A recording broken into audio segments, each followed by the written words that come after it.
Hi everybody, welcome! Today we're making a delicious South Indian style beef biryani with coconut milk. Let's see what we need to get started. I have here 1.5 pounds of tender beef that I've cut into big chunks, washed and cleaned, and I've marinated it in a little bit of thin yogurt or curd and some salt to tenderize it. 1 pound of long grain basmati rice. We'll be washing this really well till the water runs clear, and we'll be soaking it in a little while. Now for our biryani masala, I have 1/2 pound of red onions that I've sliced thin, 1/3 pound of tomatoes, that's about 2 small tomatoes, again sliced fairly thin, 1 bunch of mint leaves, fresh mint leaves. I've stripped them of the leaves and they're right here. I'm also using some cilantro or coriander leaves that we'll be chopping. Ginger and garlic paste, 2 tablespoons, either fresh ground or store-bought, either works. And I'm also using coconut milk for this recipe. I have about 1/2 to 3/4 of a cup of thick coconut milk. This is from a can. You can use thin milk or fresh milk, either is fine, but this you have to use this along with water when you cook your rice. Here I have some spices that I've fresh ground, and the same spices that I ground here, I have the whole spices right here in the bowl. So a small stick of cinnamon, couple of cardamom and couple cloves. This is star anise, small bay leaves, about a couple, and some green chilies. I'm using Thai green chilies, about 3 that we'll be slitting. It depends on how hot you want your biryani. I'm using some Kashmiri chili powder, about a 1/2 teaspoon, and about a tablespoon of ghee. So you can omit this or use any other fat, but we're using ghee along with regular cooking oil. So let's get started by cooking our beef. So I'm using an instant pot or an Instapot or an electric pressure cooker to cook our beef. So just add the beef, the marinating beef, along with about 2 cups of measured water.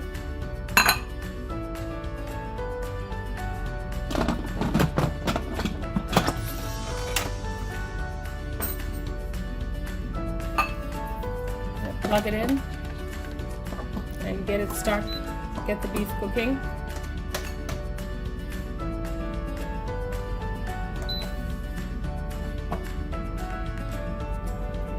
Okay, now that our beef is cooking, at the side here I have a pan heating with some oil, to which I'm going to start by adding the whole spices. You don't want your oil too hot.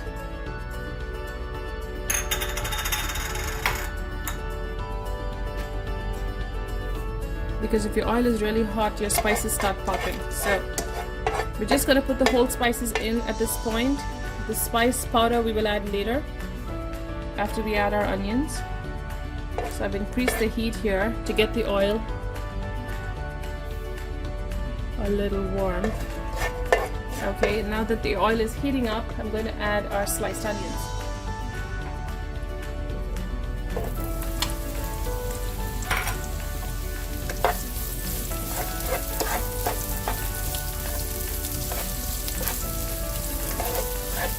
Give it a good stir. Now, because it's beef biryani, we want a nice rich color for our biryani. So the beef will lend a slightly dark color to the rice, but caramelizing your onions well also enhances the flavor and the color.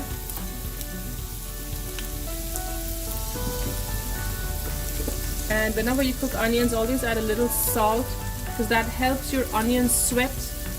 It draws out the water and your onions brown and fry faster. So I'm going to keep working on this for the next few minutes till I have nicely browned onions. While my beef is continuing to cook here on the pan, I've browned my onions really well. Look at that. Nice and brown. And now I'm going to add the ginger garlic paste and the chili powder or the Kashmiri chili powder, regular, and the spice powder. Continue frying this. also going to add a small amount of the ghee that we saved here for flavor at this stage. Make sure that your ginger garlic paste is smashed well, spread out, and it cooks evenly, or you will get a raw taste when you cook your biryani. So a couple minutes here, and we're going to add the tomatoes.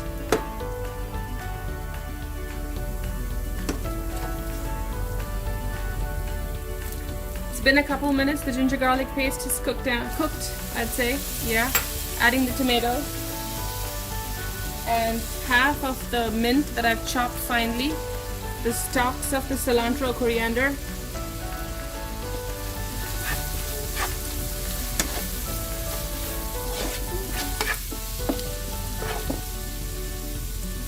and the green chilies that I've slit all the way through except till the end. So I've not cut them really, but I've slit them. So we're going to cook this down nicely while our meat continues to cook. As for the rice, I have washed it well and it's soaking.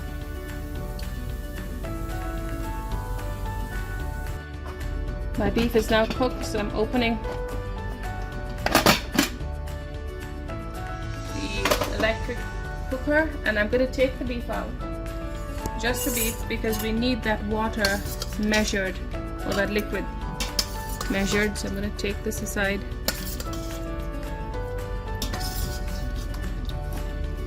And add it into our pan here.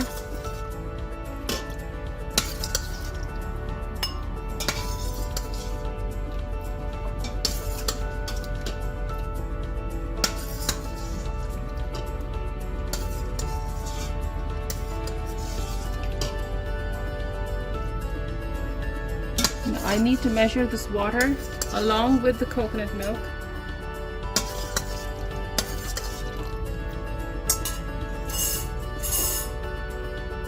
So I'm going to add the coconut milk into it.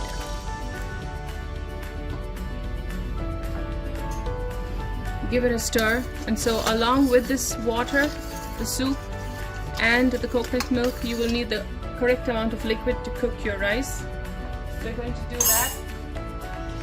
And the soaked rice is here. I have my rice that was soaked.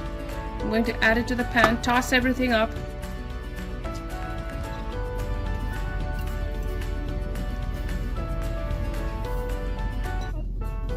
Toss everything up nicely. Add the rest of the chopped mint along with it. And the ghee. Just take some of the rice, coat it, make sure you get all of that ghee. Now the rice has soaked, so you want to be very gentle when you toss it.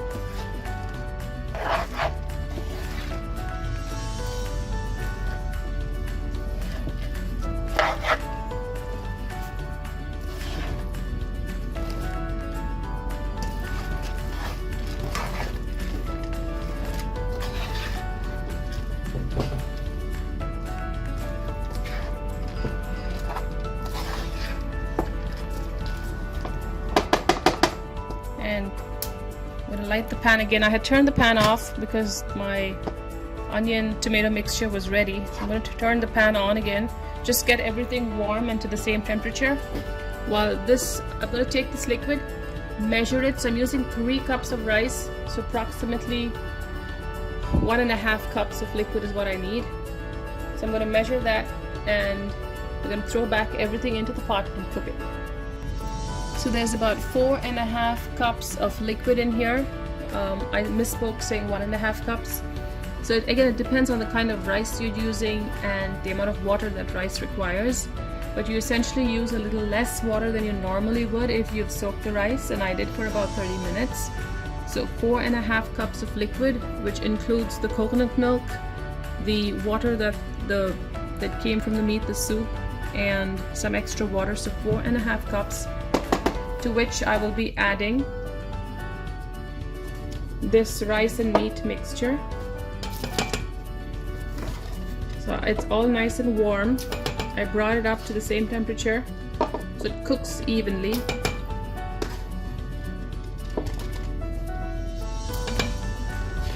I have to say something wrong. Because if I don't offer the juice lemons.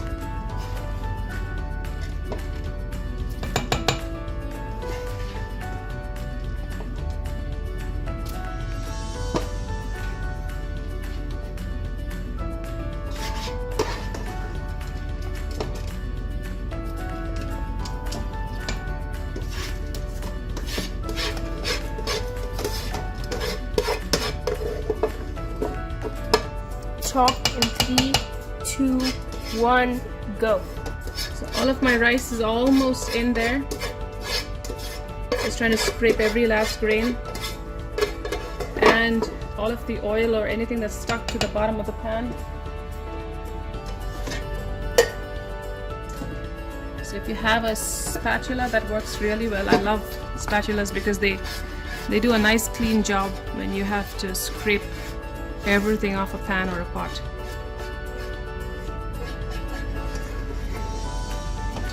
Take that. The biryani is already beginning to look really good, the color and everything. Give it a good stir. Handful of chopped cilantro, fresh chopped cilantro.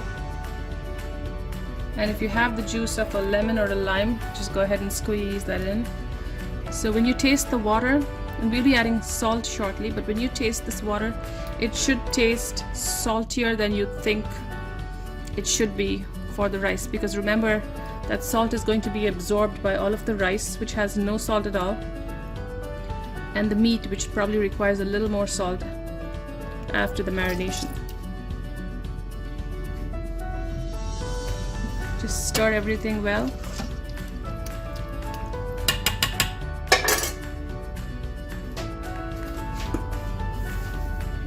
Add a little bit of salt, give it a good stir, taste it, scrape the sides of the pot.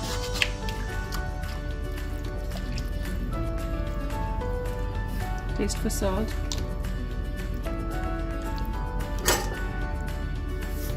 Needs a little more.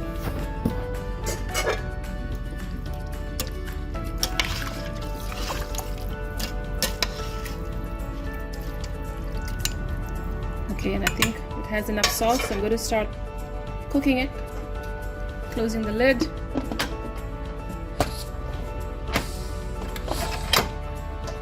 Setting it to seal. And giving it the rice option, which is perfect. 10 minutes and we should have a delicious biryani pretty soon.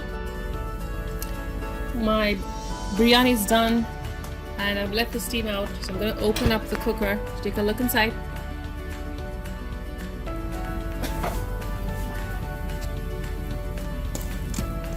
How pretty that looks. It's going to be really hot, and so you don't want to do much with the rice at this point because the rice is still moist.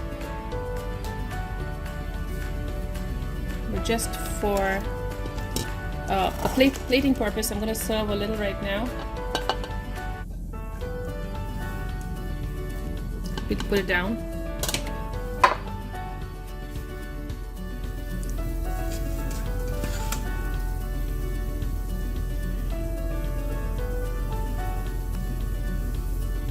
It looks delicious. It smells even better.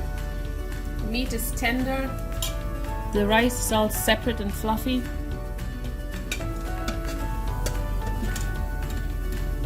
It just smells so good. I can even smell a little of the green chilies that we've added. We pick out a few pieces of meat right on top. And I really hope you enjoy it. It smells so good. Beef biryani cooked with coconut milk. Try it out. You will enjoy it.